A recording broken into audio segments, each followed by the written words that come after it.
go over quarterback tiers. You ready? I'm ready. Tier 1 elite, according to PFF. How many quarterbacks do you think are in Tier 1 elite? 3. There's actually 4. You want to name all 4 of them? Patrick Mahomes. Yes. Number 1. Lamar Jackson. Number 3. Joe Burrow. Number 2. 1, 2, 3, and 4, and up for debate. The MVP from last year. Josh Allen. Josh Allen. Those are your 4 Tier 1 elite quarterbacks. Where'd your guy Herbert go? Well, I don't think he's ever been in the elite, though. He was getting there, and then what happened? He got harbaughed. He's in Tier 2 high-end starters. Ooh, that boy got harbaughed right there. I don't think that's necessarily true, Yerk. I mean, there's a little bit more of a governor probably placed on that offense because of Jim's style. A little more? Yeah. Okay, here are your Tier 2 high-end starters, all right? These aren't your elite guys that we just named, and I agree with that. There would be 6 of them then. Is that right? 6, Carm? There are 4. 4 more. Oh, boy. Yeah. Tier 2 high-end starters. Jalen Hurts, Eagles. Matt Stafford. Matt Stafford, 7. Justin Herbert, 8. You want to guess number 6? No, go ahead. Jaden Daniels, going into year 2, they have him as a Tier 2 high-end starter. Tier 3A. So interesting. Now we have A and B. C.J. Stroud would have been there last year. Probably. But Stroud is down now. He's backed out. Yeah. These are your Tier 3A solid starters who have flashed high-end play. Jared Goff, 9th overall. Geno Smith, 10th. There's the guy we talked about earlier, Brock Purdy. Boy, is Geno Smith better than Brock Purdy?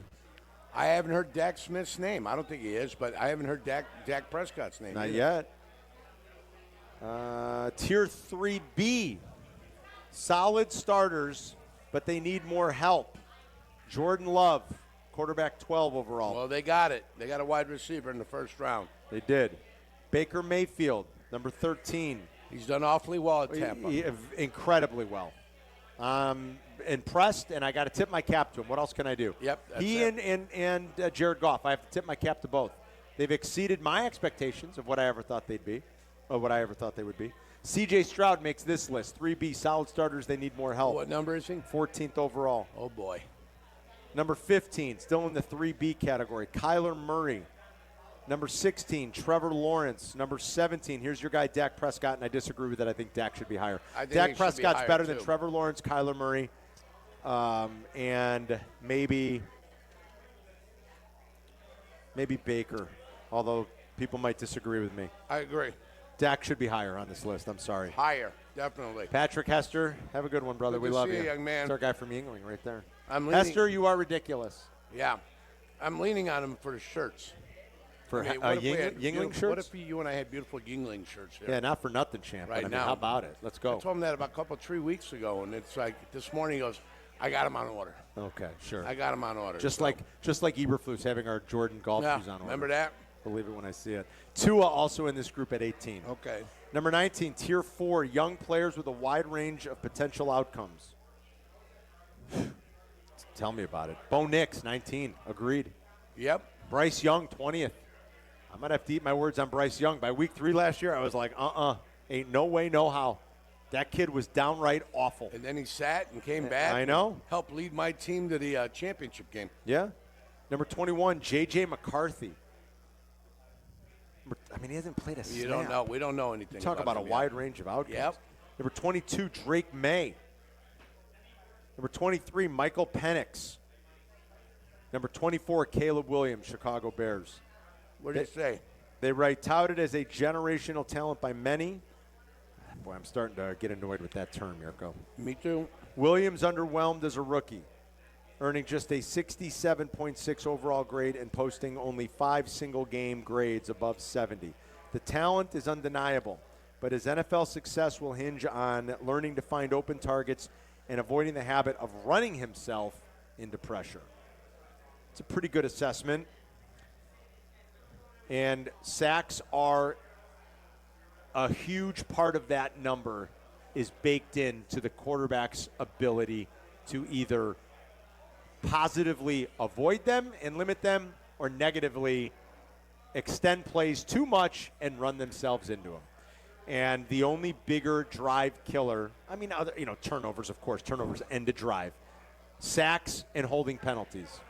Those are the biggest drive killers for an offense in the NFL today. Sacks and holding penalties.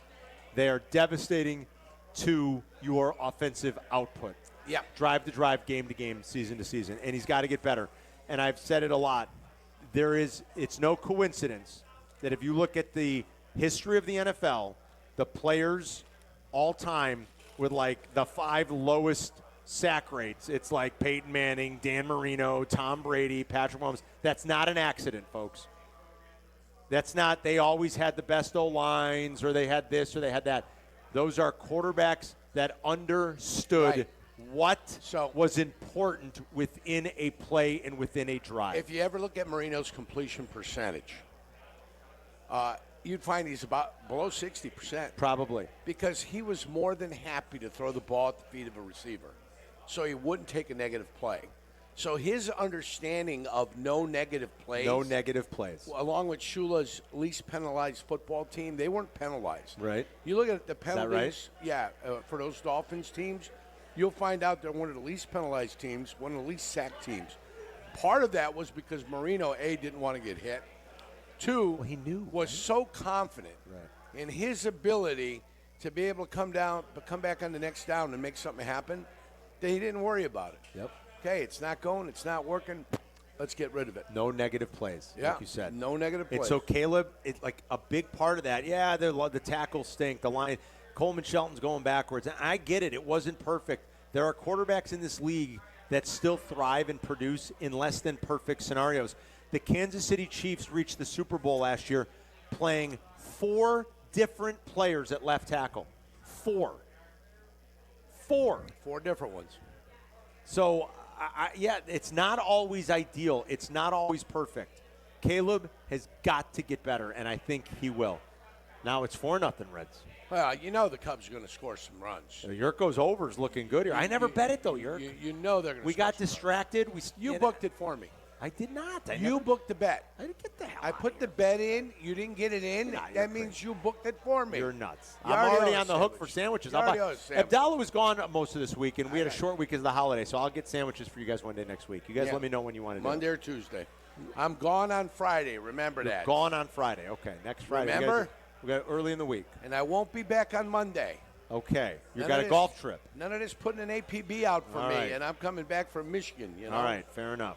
You're gone Friday and then the next Monday. Yeah. Okay. That's a precursor to Scotland, I call it. Speaking of PFF, there's this. So I don't know if you guys want any more of these. I mean, I did. Cam Ward, 25, he's a rookie. Sam Darnold, 26. Veteran guys, Darnold, Wilson. Wilson, 27. Fields, 28. Flacco, 29. He's in the Tier 6 low-end starter, not a good long-term option. He's not a long-term option. They created a special category for him. Well, no, Anthony Richardson's in there. Well, I see that. Oh, Anthony's not a veteran guy. He's a No, this is low-end starter, not a long-term option. Okay. So Flacco's in there. Who knows if he'll even be the starter? He's Anthony 36. Richardson is number 30. Yeah. What else you have? And then you've got Mason Rudolph and Tyler Shuck, who's a rookie. Tyler who? Tyler Shuck from Louisville, who's a rookie in New Orleans. Oh, heavens. They got problems down there. Do you want to know if there are any tackles in PFF's, any Bears tackles in PFF's top 25? There are definitely tackles. They're ranking the tackles. Top 25 tackles on both sides. There will be no Bears tackles in the top 25. Braxton Jones is number 25 on the head. Yeah, well, that's a gift. Somebody's giving out gifts. Darnell Wright's actually 26th.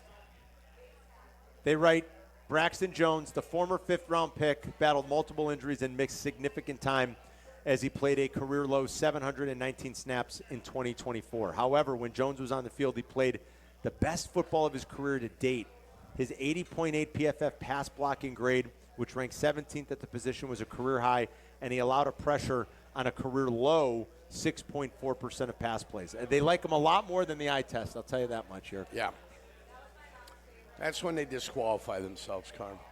But the rest of their list, makes sense. If I were to tell you, here are their rankings for the tackles. Jordan Mailata, number 1. Tristan Wirfs, number 2. I think most of us would say, yeah, those are the 2 best. I mean, and their grades were the best. Do you need to support that with stats, or did your eyes tell you that? My eyes could tell me. You're right. My eyes could tell me Jordan Mailata and Tristan Wirfs are probably the best. Rashawn Slater, number 3. Trent Williams, still number 4. Lane Johnson, my Lotta's teammate, number 5. Penei Sewell, number 6. Christian Darrisaw, Minnesota, number 7. His season got cut short because he got hurt. Injury. Laramie Tunsil, number 8. Tunsil, to me, maybe slightly overrated, but he's good. Zach Tom, number 9 in Green Bay, and Bernard Ryman, who's been great the last couple of years in Indianapolis, number 10. I mean, like, that stands to reason. Makes sense for you. Yeah, kind of makes sense.